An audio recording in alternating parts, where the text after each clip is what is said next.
Hello friends, welcome to Rashneet medical education.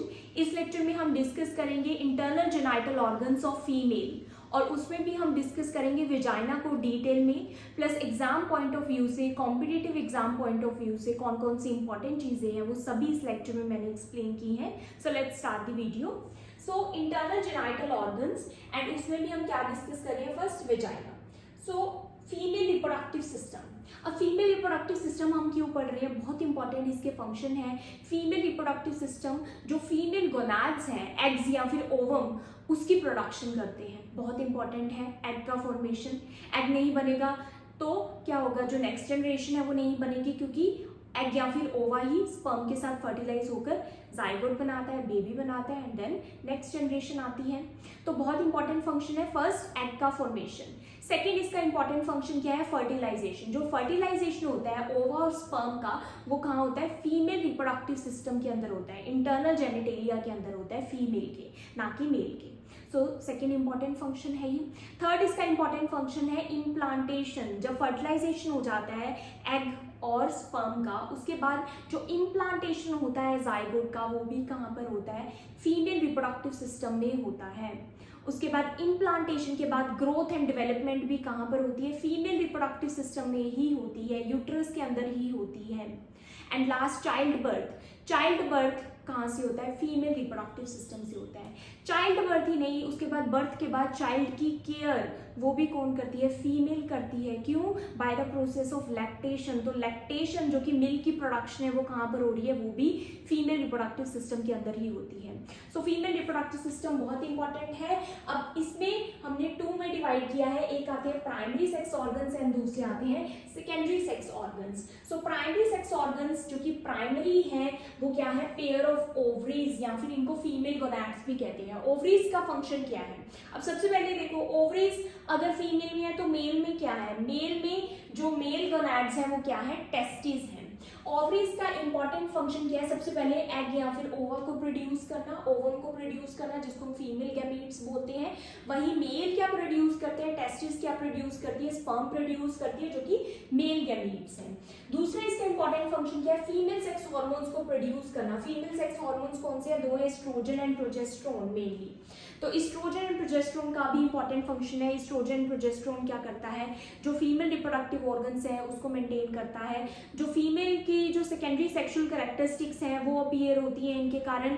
Menstruation and pregnancy किसके कारण maintain होती है, फीमेल सेक्स हार्मोन्स के कारण ही मेंटेन होती है। इवन कि जो एग का प्रोडक्शन है वो भी इन हार्मोन्स के इन्फ्लुएंस से ही होता है।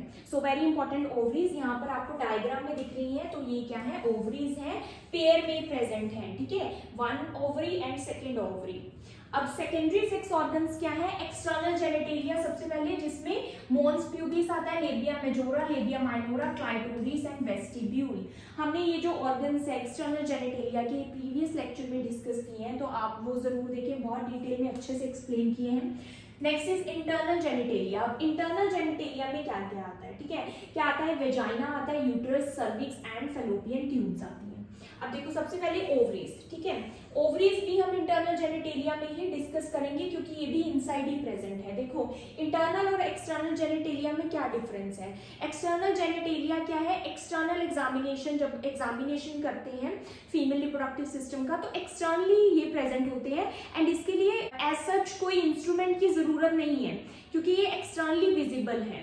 तो ज्यादातर जो ऑर्गन्स है अगर आपको बाहर से इंस्पेक्शन करनी है तो वो आपको एक्सटर्नली विजिबल होंगे, इसलिए इसको एक्सटर्नल जेनिटेलिया बोलते हैं। जो इंटरनल जेनिटेलिया है, इंटरनल ऑर्गन्स है, उनके लिए क्या है, स्पेशल इंस्ट्रूमेंट्स चाहिए होते हैं इंस्पेक्शन के लिए। वो आप आउटसाइड से ऐसे विजिबल नहीं होते, तो कोई ना कोई इंस्ट्रूमेंट चाहिए जिसके साथ आप इंटरनल जेनिटेलिया का इंस्पेक्शन कर सकते हैं, इसलिए इनको एक्सटर्नल एंड इंटरनल बोला गया। या फिर सिंपली एक्सटर्नल क्या है, जो बाहर प्रेजेंट है, इंटरनल क्या है, जो इनसाइड प्रेजेंट है फीमेल रिप्रोडक्टिव सिस्टम के। नाउ क्या हो गया, पेयर ऑफ ओवरीज हो गई। अब ओवरीज को होल्ड किसने किया हुआ है, होल्ड कहें या फिर ओवरीज से जो एग प्रोड्यूस हो रहा है उसको रिसीव कौन करता है, फेलोपियन ट्यूब रिसीव करती है, ठीक है।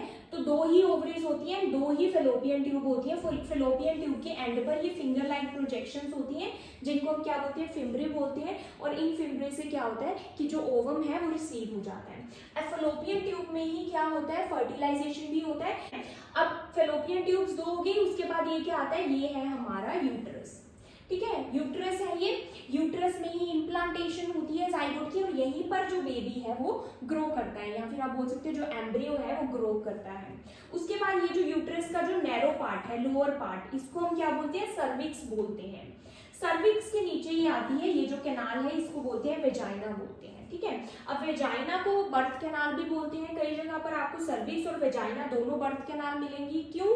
क्योंकि जब बर्थ होता है बेबी का तो सर्विक्स और वेजाइना दोनों क्या होती है, डिस्टेंड होती है, डायलेट होती है, तो बेबी यहीं से पास होता है। इनके पास क्या है, पावर है एक डिस्टेंड होने की, तो डायलेट होने की, तो यहाँ से बेबी पास होता है, इसलिए इसको बर्थ कैनाल भी बोलते हैं। तो वेजाइना को हम इस लेक्चर में डिस्कस करेंगे। देखो वेजाइना आपको यहाँ पर दिख रहा है क्लियरली कि सर्विक्स से ये स्टार्ट हो रहा है, एंड ये ओपन कहाँ पर होता है, आउटसाइड, एक्सटर्नल साइड ओपन होती है वेजाइनल ओपनिंग। तो वेजाइना एक्सटर्नल जेनिटेलिया में ओपन होता है जाके, और वो भी कहाँ पर इसकी ओपनिंग होती है, वेस्टिब्यूल में इसकी ओपनिंग होती है। तो वो मैंने प्रीवियस लेक्चर में बताया हुआ है, क्योंकि लेबिया माइनोरा के बीच में एक स्पेस होता है, देखो इस तरह से एक स्पेस होता है जिसको हम बोलते हैं वेस्टिब्यूल, और यहाँ पर क्या होती है, वेजाइना की ओपनिंग होती है जिसको वेजाइनल ओपनिंग कहते हैं। अब वेजाइना को हम डिटेल में डिस्कस करेंगे, उससे पहले असेसरी सेक्स ऑर्गन्स कौन से हैं, हमारे मेमरी ग्लैंड्स हैं जिसको हम ब्रेस्ट भी बोलते हैं, एंड ये लैक्टेशन में या फिर मिल्क प्रोडक्शन में हेल्प करती है, जो कि बेबी का स्पेशली ड्यूरिंग फर्स्ट 6 मंथ्स क्या होता है, न्यूट्रिशन होता है। इंटरनल जेनिटेलिया में अभी हमने पढ़ लिया कि क्या क्या आएंगे, vagina, cervix, uterus, 2 fallopian tubes and 2 he ovaries. These organs are placed internally, क्योंकि ये ऑर्गन्स इंटरनल प्रेजेंट है इसलिए इनको स्पेशल इंस्ट्रूमेंट चाहिए इंस्पेक्शन के लिए, इसलिए इसको इंटरनल जेनाइटल ऑर्गन्स बोलते हैं। So female reproductive system, internal genitalia हमें कैसे दिखते हैं इनसाइड, और इनका रिलेशंस क्या है जो सराउंडिंग स्ट्रक्चर्स हैं उनके साथ। तो ये मैंने एक रफली डायग्राम ड्रॉ किया है, आई होप आपको ये समझ आए। अभी मैं इसको एक्सप्लेन भी करूंगी, बट इन केस आपको डिटेल में देखना है कि एक्चुअल में कैसा नजर आता है तो आप गूगल इंटरनेट पर जाकर वहां पर आप देख सकते हैं कि एक्चुअल में ये कैसा नजर आता है।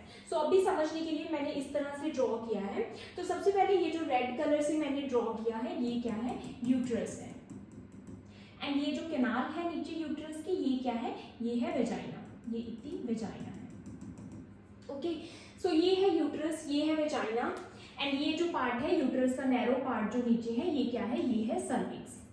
सो दोबारा से मैं बता रही हूँ, ये क्या है, बलून लाइक रेड कलर का स्ट्रक्चर, ये क्या है, यूट्रस है, इसके नीचे ये जो कैनाल है ये क्या है, वेजाइना है, एंड ये जो नैरो पार्ट है यूट्रस का ये क्या है, सर्विक्स है। नाउ ये यूट्रस से क्या निकल रही है, फेलोपियन ट्यूब निकल रही है, या फिर इसको आप ओविडक्ट भी बोलते हैं, एंड ये क्या है, ओवरी है, एंड ये ओवरी लिगामेंट्स के साथ अटैच है यूट्रस पे। नाउ ये है यूट्रस, वेजाइना एंड सर्विक्स जो कि इंटरनल जेनिटेलिया है फीमेल जेनाइटल ट्रैक्ट के। नाउ अब हम देखते हैं इनका रिलेशन, सबसे पहले कि सराउंडिंग स्ट्रक्चर्स के साथ कैसे रिलेशन है। तो सबसे पहले देखो इधर साइड ये आप मान लीजिए ये क्या है, पोस्टीरियर साइड है, एंड ये एंटीरियर साइड है। तो पोस्टीरियर साइड पे सबसे पहले ये क्या प्रेजेंट है, देखो ये है रेक्टम, ये वाला एरिया ब्लैक कलर का, दिस इज रेक्टम, और ये रेक्टम कहाँ पर ओपन होता है, ये एनस पर ओपन होता है, एनल ओपनिंग पर ओपन होता है।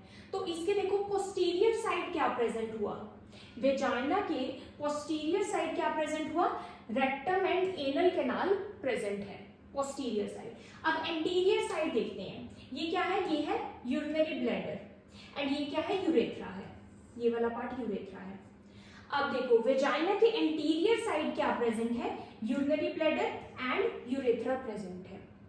अब ये जो यूट्रस है, यूट्रस और रेक्टम के बीच में एक पार्ट बनता है, एक पाउच जैसा स्ट्रक्चर बनता है, ये वाला स्ट्रक्चर, इस स्ट्रक्चर को हम क्या बोलते हैं, रेक्टो यूट्राइन पाउच, क्योंकि ये यूट्रस एंड रेक्टम के बीच में है। इधर साइड भी एक पाउच बनता है यूट्रस एंड यूरिनरी ब्लैडर के बीच में, जिसको हम वेसिको यूट्राइन पाउच बोलते हैं। तो जो यूरेथ्रा है, यूरेथ्रा की ओपनिंग क्या है, एंटीरियर साइड पर है urethral opening, and then vagina बाहर ओपन होता है वेजाइनल ओपनिंग, जिसको इंट्रॉइटस भी बोलते हैं, वेजाइनल इंट्रॉइटस, या फिर यूरेथ्रल ओपनिंग या फिर यूरेथ्रल ऑरिफाइस भी बोल सकते हैं, वेजाइनल ओपनिंग या फिर वेजाइनल इंट्रॉइटस भी बोल सकते हैं। एंड पोस्टीरियर साइड क्या प्रेजेंट है, एनल ओपनिंग प्रेजेंट है। नाउ यहाँ पर जो इसका एंगल है वो कैसा है वेजाइना का, तो सबसे पहले तो देखो ये वेजाइना क्या ऐसे स्ट्रेट प्रेजेंट नहीं है, ये क्या है ओब्लिक्वली प्रेजेंट है, ओब्लिक पोजीशन में प्रेजेंट है। तो ये ओब्लिकली प्रेजेंट है, अपवर्ड ये जा रही है। तो क्योंकि ये ओब्लिक प्रेजेंट है तो ये हॉरिजॉन्टल के साथ 45 डिग्री का एंगल बनाती है। तो ये आपको बात समझ आई कि जो वेजाइना है वो स्ट्रेट नहीं जा रही, ये ओब्लिकली जा रही है, मींस टिल्टेड जा रही है, ऊपर की तरफ टिल्ट पोजीशन में जा रही है। तो ये हॉरिजॉन्टल के साथ कितने का एंगल बनाती है, 45 डिग्री का एंगल बनाती है, जिसको बोलते हैं एंगल ऑफ इंक्लिनेशन। कितना है, 45 डिग्री है। अब हॉरिजॉन्टल के साथ 45 डिग्री है। अब ये यूट्रस जो है ये भी स्ट्रेट नहीं प्रेजेंट, ये भी कैसा है, एंटीवर्टेड पोजीशन में प्रेजेंट है। तो एंटीवर्टेड पोजीशन में ये प्रेजेंट है, ये ओब्लिकली प्रेजेंट है। तो वेजाइना और यूट्रस के बीच में जो एंगल बनता है वो 90 डिग्री का बनता है। तो वेजाइना की जो लॉन्ग एक्सिस है वो यूट्रस के साथ 90 डिग्री का एंगल बनाती है। तो ये चीज आपको क्लियर हुई। अब देखो जो फ्रंट में वेजाइना के स्ट्रक्चर है वो क्या है, यूरिनरी ब्लैडर। तो यूरिनरी ब्लैडर को जगह देनी है, इसको स्पेस देना है। तो यूरिनरी ब्लैडर क्या करता है कि जो एंटीरियर वॉल है वेजाइना की, सबसे पहले वेजाइना की कितनी वॉल्स है, 4 वॉल्स हैं, एक एंटीरियर साइड, एक पोस्टीरियर साइड एंड 2 साइड में, जिनको लेटरल वॉल बोलते हैं। तो एक एंटीरियर हो गई, एक पोस्टीरियर हो गई एंड 2 साइड वाली लेटरल वॉल्स। तो जो एंटीरियर वॉल है, क्योंकि फ्रंट में यूरिनरी ब्लैडर प्रेजेंट है, तो यूरिनरी ब्लैडर क्या करता है, इसकी जो लेंथ है उसको थोड़ा सा लिमिट करता है, रिस्ट्रिक्ट करता है, क्योंकि यहाँ पर यूरिनरी ब्लैडर को स्पेस प्रोवाइड किया गया है। तो जो एंटीरियर वेजाइनल वॉल की जो लेंथ है वो थोड़ी सी छोटी है पोस्टीरियर वेजाइनल वॉल से। तो एंटीरियर की कितनी है, 7 सेंटीमीटर, जबकि जो पोस्टीरियर वेजाइनल वॉल है उसकी कितनी है, 9 सेंटीमीटर लेंथ है। तो ये बात अब आपको समझ आई। जबकि पिछली साइड पोस्टीरियर साइड क्या है, रेक्टम प्रेजेंट है। तो रेक्टम को इतना स्पेस नहीं चाहिए जितना यूरिनरी ब्लैडर को ज्यादा चाहिए। यूरिनरी ब्लैडर क्या करता है, एंटीरियर लेंथ को थोड़ा सा रिस्ट्रिक्ट करता है। तो 7 सेंटीमीटर एंटीरियर वॉल की लेंथ है एंड पोस्टीरियर की लेंथ कितनी है, 9 सेंटीमीटर है वेजाइनल वॉल की। अब एक चीज और है कि जहां वेजाइना सर्विक्स को सराउंड कर रही है, तो ये जो नैरो पार्ट है यूट्रस का ये क्या है, सर्विक्स है। अब जहां वेजाइना ने सर्विक्स को सराउंड किया है उसके साइड में एक पॉकेट जैसा स्ट्रक्चर बन गया है, पॉकेट जैसा स्ट्रक्चर। अब ये ऐसा ही आप समझ लो कि जैसे कि जो वाइन बॉटल होती है ना, उसमें आप वो वुड का कॉर्क डालते हैं, तो उसके बीच में एंड जो बॉटल के बीच में क्या है, एक पॉकेट जैसा स्ट्रक्चर बन जाता है। ऐसे ही सर्विक्स और वेजाइना के बीच में भी पॉकेट्स बनती है, जिसको हम क्या बोलते हैं, फोर्नाइसिस बोलते हैं, एंड अकेले को क्या बोलते हैं, फॉर्निक्स बोलते हैं। तो एंटीरियर साइड एंटीरियर फॉर्निक्स बनता है and posterior side posterior fornix बनता है। अब ये फॉर्निक्स हम क्यों पढ़ रहे हैं, क्योंकि ये क्या है, जब पर वेजाइनल एग्जामिनेशन, गायनेकोलॉजिकल एग्जामिनेशन करना होता है तो इसका बहुत इंपॉर्टेंट रोल होता है। अब ये जो एंटीरियर फॉर्निक्स है ये क्या है, थोड़ा सा शैलो होता है, ये इतना डीप नहीं होता। लेकिन जो पोस्टीरियर फॉर्निक्स है ये ज्यादा डीप है। तो पोस्टीरियर फॉर्निक्स डीप है एंड एंटीरियर फॉर्निक्स क्या है, शैलो है। सो मैंने मेन पॉइंट्स अभी आपको यहाँ पर डायग्राम में क्लियर कर दिए। अब इनको 1 बाय 1 हम डिटेल में भी डिस्कस करेंगे। तो सबसे पहले वेजाइना, वेजाइना क्या है, ट्यूब लाइक स्ट्रक्चर है और ये ट्यूब भी क्या है, फाइब्रोमस्कुलर है। इसमें फाइब्रस कनेक्टिव टिश्यू है प्लस ये मस्कुलर भी है, इसमें स्मूथ मसल्स भी हैं। तो इससे क्या है, वेजाइना स्ट्रॉन्ग भी है प्लस साथ में ही वेजाइना में क्या है, एक डिस्टेंटिबिलिटी की पावर है। मीन्स ये डिस्टेंड हो सकती है, डायलेट हो सकती है, या फिर आप सिंपली बोले स्ट्रेच हो सकती है। जैसा कि चाइल्ड बर्थ के दौरान देखते हैं कि वेजाइना कितना डायलेट हो जाता है। That extends from the cervix to the outside of the body।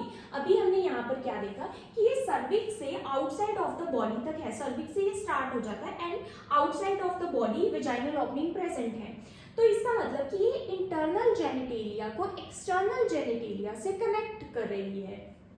Next is it has enough power of distendability as evident during childbirth। childbirth के दौरान ये बहुत सारा डिस्टेंड हो जाती है क्योंकि इसमें स्ट्रेचिंग की पावर है। क्यों है वो अभी हम लेयर्स में पढ़ेंगे। Now the opening of the vagina और वेजाइनल ऑरिफाइस या फिर इंट्रॉइटस, वेजाइनल ओपनिंग को हम वेजाइनल ओरिफाइस भी बोल सकते हैं, इंट्रॉइटस भी बोल सकते हैं, is partially covered by a membrane called hymen. अब वेजाइनल ओपनिंग पार्शियली कवर्ड होती है एक थिन म्यूकस मेम्ब्रेन से, जिसको हम क्या बोलते हैं, हाइमन बोलते हैं। So during intercourse hymen break हो जाती है, नहीं भी हो सकती, so it depend on female to female. Also अगर इंटेंसिव एक्सरसाइज कर रहे हैं जैसे कि हॉर्स राइडिंग, साइकिलिंग, उस टाइम पर भी हाइमन ब्रेक हो सकती है। प्लस ड्यूरिंग डिलीवरी जब चाइल्ड का बर्थ होता है तो हाइमन बहुत ज्यादा लेसरेटेड हो जाती है, इसके कुछ रिमेनेंट्स ही पीछे बच जाते हैं। तो हाइमन एक रिलायबल इंडिकेटर नहीं है वर्जिनिटी का, क्योंकि ये जो हाइमन है ये इंटरकोर्स के ड्यूरिंग ब्रेक हो भी सकती है, फर्स्ट इंटरकोर्स के ड्यूरिंग, और नहीं भी हो सकती। प्लस ये ब्रेक तब भी हो सकती है अगर कोई इंटेंसिव एक्सरसाइज कर रहे हैं। The canal runs obliquely upward and backwards, forming an angle of 45 degree with the horizontal in erect posture. जब स्ट्रेट खड़े हैं, स्ट्रेट खड़ी है फीमेल इरेक्ट पोस्चर में, तो ये ऑब्लिकली रन करती है, अपवर्ड टेढ़ी जाती है, ये स्ट्रेट नहीं जाती, तो इसलिए हॉरिजॉन्टल के साथ ये क्या है, 45 डिग्री का एंगल बनाती है। The long axis of vagina is at right angle to that of uterus, और यूट्रस के साथ इसका एंगल कैसा है, राइट एंगल पे है। डायमीटर ऑफ कैनाल, अब डायमीटर ऑफ कैनाल क्या है, 2.5 सेंटीमीटर है इसका डायमीटर, और ये आप देख रहे हैं वेजाइना का जो अपर एंड है वो ज्यादा चौड़ा है, वाइड है as compare to lower end. तो जैसे ही अपर से आती है लोअर एंड पर नैरो होती जाती है, तो जो इसका अपर एंड है उसको क्या बोलते हैं, वॉल्ट बोलते हैं, VOLT, वॉल्ट। तो जो अपर एंड है वॉल्ट है, वहां पर ये 2.5 सेंटीमीटर की है, वाइडेस्ट है, और नैरो कहां पर है, ये इंट्रॉइटस पर, जहां पर वेजाइनल ओपनिंग है। इसके फंक्शंस क्या है वेजाइना के, देखो वेजाइना के 3 इंपॉर्टेंट फंक्शन है, menstruation, intercourse and child birth. तो मेंस्ट्रुअल फ्लो भी यहीं से आता है, उसके लिए भी ये पैसेज है। इंटरकोर्स, ड्यूरिंग इंटरकोर्स जो कॉपुलेशन होता है वो कहां पर होता है, वेजाइनल कैनाल में ही होता है। एंड चाइल्ड बर्थ, चाइल्ड का जो बर्थ है उसका रास्ता भी क्या है, वेजाइना है। तो ये क्या है, पैसेज है या फिर कैनाल है menstruation, intercourse and child birth के लिए। नाउ नेक्स्ट इज इसकी वॉल्स। वॉल्स क्या है, वेजाइना की 4 वॉल्स है, जैसे कि मैंने बताया, anterior, posterior and 2 lateral walls. तो एंटीरियर की जो लेंथ है वो 7 सेंटीमीटर है, शॉर्ट है, पोस्टीरियर की लेंथ 9 सेंटीमीटर है, एंड लेटरल वॉल की जो लेंथ है वो मेजरेबल नहीं है। तो एंटीरियर की लेंथ छोटी क्यों है, वो मैंने आपको रीजन बताया कि यूरिनरी ब्लैडर होने के कारण। नाउ फोर्नाइसिस या फिर फॉर्निक्स, सिंगुलर आप बोल सकते हैं, तो फॉर्निक्स भी मैंने आपको दिखाए।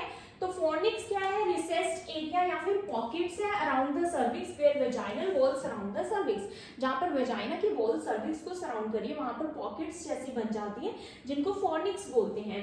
दीज स्पेसेस, इनका फंक्शन क्या है, play role in sexual activity and gynaecological examination. तो गायनिक एग्जामिनेशन के लिए प्लस सेक्सुअल एक्टिविटी के लिए ये इंपॉर्टेंट है। These are 4 vaginal fornices, anterior, posterior and 2 lateral. तो जैसे ही वॉल है ऐसे ही 4 फॉर्निक्स है, एंटीरियर, पोस्टीरियर एंड 2 लेटरल। अब एंटीरियर फॉर्निक्स क्या है, शैलो है, पोस्टीरियर फॉर्निक्स क्या है, डीप है। तो यहाँ पर आपको दिख रहा है, तो अगर मैं यहाँ पर ड्रॉ करूं तो ये कुछ इस तरह का है। तो यहाँ पर क्या है, यूट्रस की सर्विक्स, तो इस तरह से ये है। तो पोस्टीरियर क्या है, ज्यादा डीप है, जबकि एंटीरियर क्या है, शैलो है। तो ये फॉर्निक्स है। नाउ रिलेशंस, अब रिलेशनशिप कैसा है वेजाइना का दूसरे स्ट्रक्चर्स के साथ। तो अभी मैंने आपको दिखाया था कि एंटीरियरली क्या प्रेजेंट है, यूरिनरी ब्लैडर और यूरेथ्रा प्रेजेंट है। पोस्टीरियरली वेजाइना की क्या प्रेजेंट है, rectum and anal canal present है। लेटरली अब साइड्स पर क्या क्या स्ट्रक्चर आते हैं, एक तो पेल्विक मसल्स आते हैं, levator ani muscles, the broad ligament of the uterus, जो ब्रॉड लिगामेंट है यूट्रस का वो आता है, यूरेटर्स आते हैं and uterine arteries. So next is layers of vagina. So vagina की जो वॉल है उसमें क्या लेयर्स प्रेजेंट है। सो सबसे पहले आता है म्यूकोजा। सो म्यूकोजा क्या है, सबसे इनर मोस्ट लेयर है। तो ये जो इतनी लेयर आपको दिख रही है ये क्या है, म्यूकोजल लाइनिंग है। सो ये फर्स्ट सबसे इनर मोस्ट है। तो जो वेजाइना की जो लाइनिंग है वो किससे बनी है, म्यूकोजा से बनी है। तो इसमें भी 2 आती है, epithelium and lamina propria. So epithelium क्या है, सबसे इनर मोस्ट है, उसको सपोर्ट कौन करिए, लैमिना प्रोप्रिया। एपिथेलियम क्या इनर मोस्ट लेयर है, और ये किससे लाइन है, स्ट्रेटिफाइड स्क्वेमस एपिथेलियम से लाइन है। लेकिन ये जो स्ट्रेटिफाइड स्क्वेमस एपिथेलियम है ये क्या है, नॉन कैरेक्टराइज्ड है। क्या है, non keratinized. Non keratinized stratified squamous epithelium का ये मतलब है कि यहाँ पर वेजाइना की जो इनर लाइन है, यहाँ पर कोई भी ग्लैंड्स प्रेजेंट नहीं है जो कुछ सिक्रीट कर रही है, तो सिक्रीटरी ग्लैंड्स प्रेजेंट नहीं है, लेकिन फिर भी वेजाइना क्या है, मॉइस्ट है अंदर से, उसका जो म्यूकोसा है वो मॉइस्ट रहता है। वो इसलिए रहता है, फर्स्ट ऑफ ऑल जो सर्वाइकल सिक्रेशंस है वो हेल्प करती हैं वेजाइना को मॉइस्ट रखने में। सेकेंड, ड्यूरिंग सेक्सुअल इंटरकोर्स क्या होता है, जो बार्थोलिन्स ग्लैंड्स हैं वो अपनी सिक्रेशंस, उनकी सिक्रेशन की वजह से क्या होता है कि जो वेजाइना है वो मॉइस्ट रहता है। सो ये है stratified squamous epithelium which is non keratinized in the inner layer और the mucosa of vagina. Now it doesn't have any secretory glands, कोई भी सिक्रीटिंग ग्लैंड्स इसमें प्रेजेंट नहीं है, फिर भी सरफेस क्या रहता है, मॉइस्ट रहता है by cervical secretion and during sexual arousal by Bartholin's gland. This layer is rich in glycogen, very important point कि इस लेयर में क्या प्रेजेंट होता है, ग्लाइकोजन प्रेजेंट होता है इस लेयर में। अब ये जो ग्लाइकोजन है इसका क्या रोल है, देखो ग्लाइकोजन का क्या मतलब है कि यहाँ पर ना एक बैक्टीरिया प्रेजेंट होता है जो कि लैक्टोबैसिलस स्पीशीज का है, जिसको क्या बोलते हैं, डोडरलिन बैक्टीरिया, डोडरलिन्स बैसिलाई बोलते हैं। अब ये जो बैसिलाई है ये क्या है, गुड बैसिलाई है, गुड बैक्टीरिया है हमारी बॉडी के लिए। वेजाइना में ये प्रेजेंट होते हैं एंड एस्ट्रोजन के इन्फ्लुएंस में प्रेजेंट होते हैं। अगर एस्ट्रोजन प्रेजेंट है तो इट मींस ये ग्रो कर सकते हैं। एंड यही डोडरलिन बैसिलाई क्या करते हैं, वेजाइना के पीएच को मेंटेन करते हैं। वेजाइना का पीएच क्या है, एसिडिक है, 3.8 to 4.5 वेजाइना का पीएच होता है नॉर्मल। और ये क्या करता है, ये जो ग्लाइकोजन प्रेजेंट है इस लेयर में, म्यूकोसा लेयर में, इस ग्लाइकोजन को कन्वर्ट करता है किसमें, लैक्टिक एसिड में। सो ग्लाइकोजन को कन्वर्ट किसमें करता है, ये लैक्टिक, ये ग्लाइकोजन को लैक्टिक एसिड में कन्वर्ट करता है और लैक्टिक एसिड की वजह से ही जो वेजाइना का जो पीएच है वो मेंटेन रहता है। So Doderlein bacilli very important. This layer contains rugae और फोल्ड्स। अब इस लेयर में क्या होता है, वेजाइना में आपने देखा होगा इस तरह से अगर वेजाइना है तो उसमें क्या होता है, रूगे और फोल्ड्स होते हैं। ये जो फोल्ड्स हैं ये क्या करते हैं, ये फोल्ड्स सरफेस एरिया को इंक्रीज करते हैं। तो जब चाइल्ड बर्थ होता है या फिर इंटरकोर्स के दौरान क्या होता है कि वेजाइना एक्सपेंड हो सके, उसमें हेल्प करते हैं। नाउ लैमिना प्रोप्रिया, सो लैमिना प्रोप्रिया एपिथेलियम के बिल्कुल नीचे सपोर्ट कर रही है। This layer of connective tissue, connective tissue की लेयर बनी है बीनीथ द एपिथेलियम। तो जो ये वाली जो लेयर है ये क्या है, लैमिना प्रोप्रिया। इसमें कनेक्टिव टिश्यू है जो कि एंकर करने में हेल्प कर रही है, containing blood vessel, nerves and lymphatic. Blood vessels भी हैं, यहाँ नर्व्स भी हैं, लिम्फेटिक्स भी हैं। Rich supply of elastic fibres, यहाँ पर इलास्टिक फाइबर्स भी प्रेजेंट हैं। अब ये इलास्टिक फाइबर्स क्या कर रहे हैं, contributing to vagina's ability to stretch. एक तो रियूगी हो गए, यहाँ पर इलास्टिक फाइबर्स भी प्रेजेंट है ताकि जो वेजाइना है वो और स्ट्रेच हो सके। नाउ सेकंड लेयर क्या है, मसल की लेयर है। तो ये जो आप लेयर देख रहे हो ये क्या है, मस्कुलरिस, मसल लेयर। तो ये मिडल लेयर है, स्मूथ मसल्स की ये बनी है और स्मूथ मसल में भी जो इनर है वो सर्कुलर है एंड आउटर क्या है, लॉन्गिट्यूडनल लेयर है। तो इस अरेंजमेंट से क्या होता है, this layer allows for contraction and expansion during child birth. During child birth क्या होता है कि ये जो लेयर है ये तो कॉन्ट्रैक्शन का हेल्प करती है, साथ में ही एक्सपेंड होने में भी हेल्प करती है। लास्ट जो सबसे आउटर मोस्ट लेयर है वो क्या है, एडवेंटिशिया। तो ये वाली जो लेयर है ये क्या है, एडवेंटिशिया लेयर है। ये किसकी बनी है, फाइब्रस कनेक्टिव टिश्यू की बनी है। तो इसका मतलब ये एक तो कनेक्ट भी कर रही है, सब मींस एंकर भी कर रही है वेजाइना को दूसरे स्ट्रक्चर से उसके प्लेस पे बने रहने के लिए, प्लस फाइब्रस भी है तो स्ट्रॉन्ग भी है। कंटेनिंग ब्लड वेसल, इसमें भी ब्लड वेसल्स होती है, लिम्फेटिक वेसल्स होती हैं, नर्व्स भी होती हैं। ये स्ट्रक्चरल सपोर्ट प्रोवाइड करती है, साथ में ही attaches the vagina to surrounding structure से भी अटैच करती है। नाउ उसके बाद आता है वेजाइनल फ्लोरा, बहुत इंपॉर्टेंट। वेजाइनल का फ्लोरा, वेजाइनल फ्लोरा का क्या मतलब है, वेजाइनल फ्लोरा का मतलब है कि वहाँ का जो इन्वायरमेंट है वेजाइना का, वहाँ पर कुछ नेचुरली माइक्रो ऑर्गेनिजम्स प्रेजेंट है, बैक्टीरियाज प्रेजेंट हैं जो कि वेजाइना की हेल्थ को मेंटेन कर रहे हैं, गुड बैक्टीरियाज हैं, गुड माइक्रो ऑर्गेनिजम्स हैं। तो इसको क्या बोलते हैं, वेजाइनल फ्लोरा। तो वेजाइना का जो पीएच है वो कैसा रहता है, 3.8 to 4.5, जो कि मैंने ऑलरेडी बताया क्या है, स्लाइटली एसिडिक एनवायरनमेंट है। और एसिडिक एनवायरनमेंट क्या करता है, maintain a healthy balance of vaginal flora and prevents overgrowth of harmful bacteria and east, ताकि जो हार्मफुल बैक्टीरिया है और जो ईस्ट है, फंगल इन्फेक्शन है, वहां पर ना हो सके। इसलिए वेजाइना का जो एनवायरनमेंट है वो क्या है, एसिडिक है। अब यहाँ पर क्वेश्चन आता है कि अगर जो स्पर्म है अगर वेजाइना के एनवायरनमेंट में एंटर होता है तो एसिड के कारण वो डैमेज हो सकता है, लेकिन मेल में जो सिक्रीशंस होती हैं स्पर्म के साथ, जो सीमेन आता है पूरा, वो क्या होता है, अल्कलाइन सिक्रीशन होती है ताकि इसको बैलेंस कर सके और जिससे जो स्पर्म है वो वहां पर थ्राइव कर जाता है। So from puberty to menopause it is acidic. अब देखो ये भी एज पर भी डिपेंड करता है, क्यों करता है वो भी हम पढ़ते हैं। तो प्यूबर्टी से लेके मेनोपॉज तक ये क्या रहता है, एसिडिक रहता है। क्यों? Due to the presence of Doderlein's bacilli, वहां पर डोडरलिन्स बेसिलाई प्रेजेंट है और ये डोडरलिन्स बेसिलाई किसकी स्पीशीज है, लैक्टोबैसिलस की स्पीशीज है। और ये क्या है, गुड बैक्टीरिया है which produce lactic acid from the glycogen present in the vaginal epithelial cells. हमने अभी क्या पढ़ा था कि एपिथेलियम में क्या प्रेजेंट है, रिच इन ग्लाइकोजन, और इस ग्लाइकोजन को कन्वर्ट करता है लैक्टिक एसिड में, कौन कन्वर्ट करता है, डोडरलिन बेसिलाई। अब ये जो डोडरलिन बेसिलाई है एज पर क्यों डिपेंड करता है, देखो फीमेल की एज में हर टाइम पर क्या है, एस्ट्रोजन का जो लेवल होता है वो डिफरेंट होता है। तो ये एस्ट्रोजन के इन्फ्लुएंस में ये जो बेसिलाई है ये ग्रो करती है, डोडरलिन bacilli.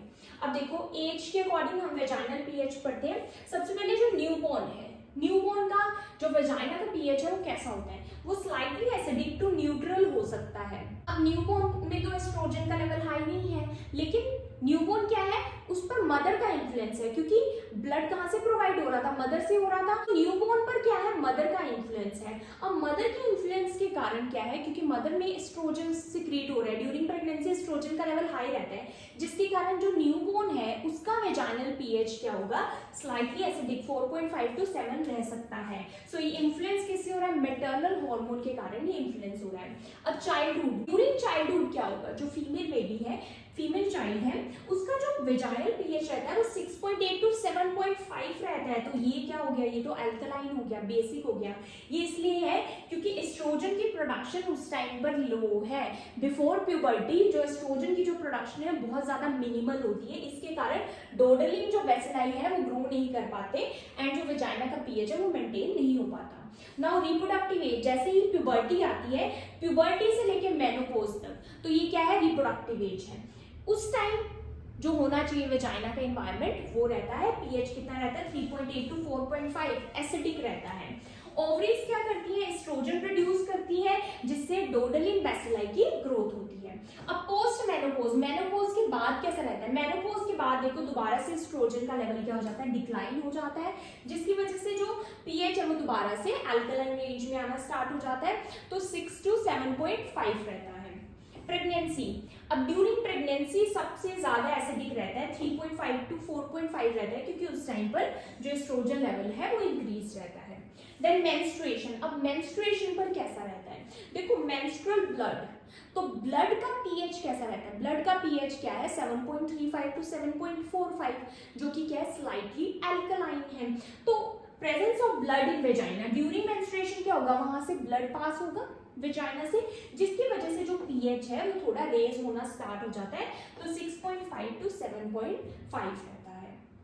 Now next is blood supply. अब आर्टीरियल सप्लाई किससे होती है, vaginal artery arises from internal iliac artery, vaginal artery से होती है। अब ये वेजाइनल आर्टरी कहाँ से अराइज हुई है, इंटरनल इलियक आर्टरी से, और यूट्राइन आर्टरी से भी होती है, जो अपर पार्ट है वेजाइना का उसको यूट्राइन आर्टरी भी सप्लाई करती है। वेनस ड्रेनेज, तो वेनस ड्रेनेज कहाँ हो रहा है, जो वेजाइनल वीनस प्लेक्सिस है वो ड्रेन करता है इनटू इंटरनल इलियक वेन्स।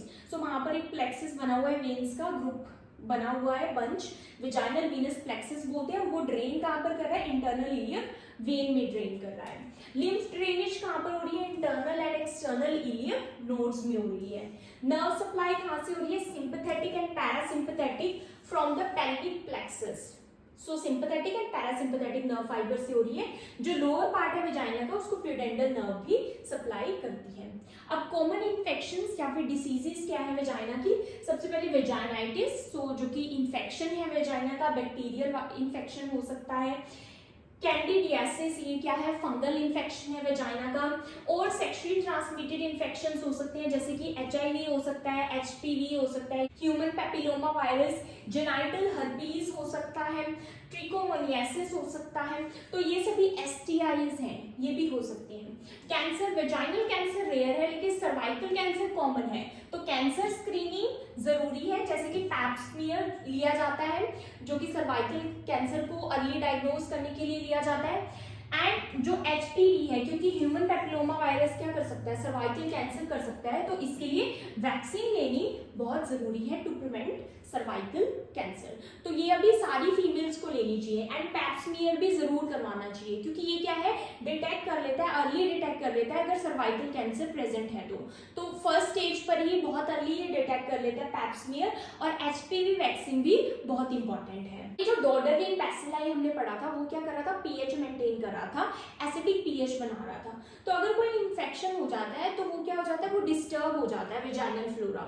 तो ये जो बैड बैक्टीरियाज या फिर बैड जो वायरसेस हैं, इनकी ओवरग्रोथ होने के कारण, फंगल ओवरग्रोथ होने के कारण वहाँ का जो pH है राइज हो सकता है। तो राइज होगा तो अल्कलाइन होगा, जिससे जो ग्रोथ है इन्फेक्शन की वो हो सके। तो इसलिए वेजाइनल फ्लोरा को क्या करते हैं, डिस्टर्ब कर देते हैं। So I hope आपको वेजाइना क्लियर हुआ हो, and if you understood this video then please like, subscribe and share to my channel. Thank you for watching.